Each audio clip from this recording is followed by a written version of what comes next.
NHRS has created this presentation as a quick guide on filling out the termination form for employees, police officers, and firefighters vested prior to 1/1/2012.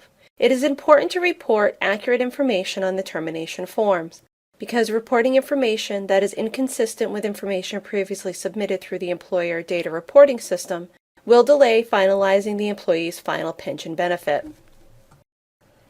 We recommend that the individual who submits reporting files to NHRS either fills out the notice of termination forms or reviews them before they are sent to NHRS in order to avoid inconsistent reporting and resulting delays. Please note, termination forms are meant for employees who are retiring. If the employee is no longer employed but not yet retiring, we do not require these forms to be completed. NHRS has separate termination forms for deceased employees, which NHRS will provide to you as needed. Please fill out all the boxes in this section. This includes employee name, last 4 digits of the employee's Social Security number, the date of termination from full-time employment, and the employee's retirement date.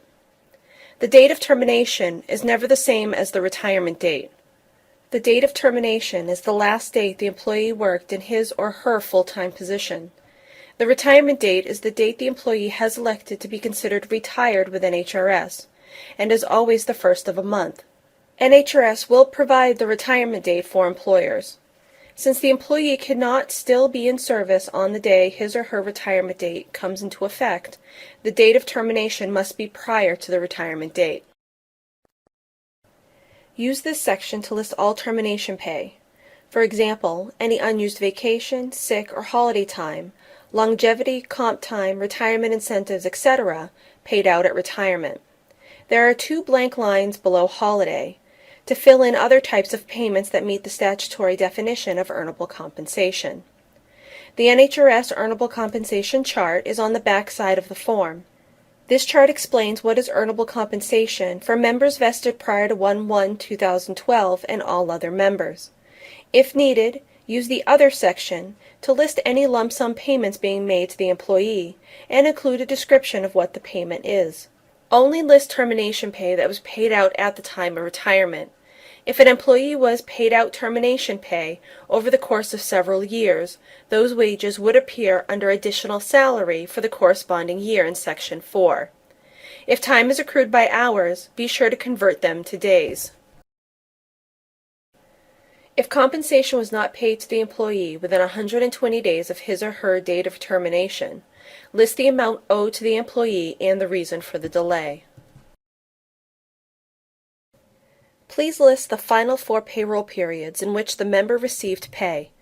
If for any reason the member did not receive pay for any of the last 4 pay periods, continue back until reaching another pay period for which the member received payment.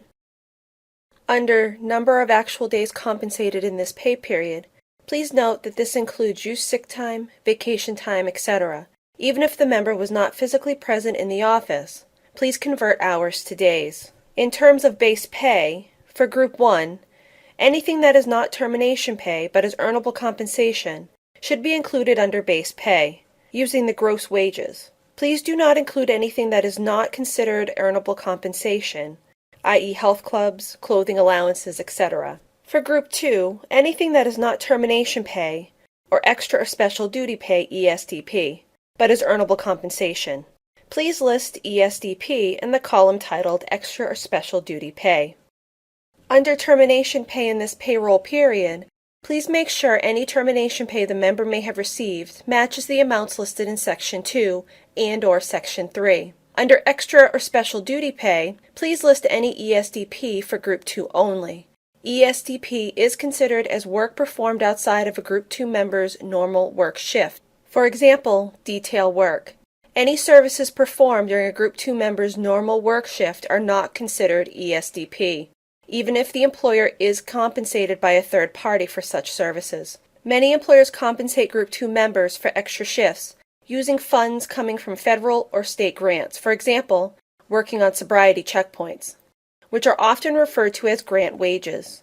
If the employer uses these state or federal grant funds to compensate the member, they should be reported as overtime, not ESDP. Please do not include any part-time wages.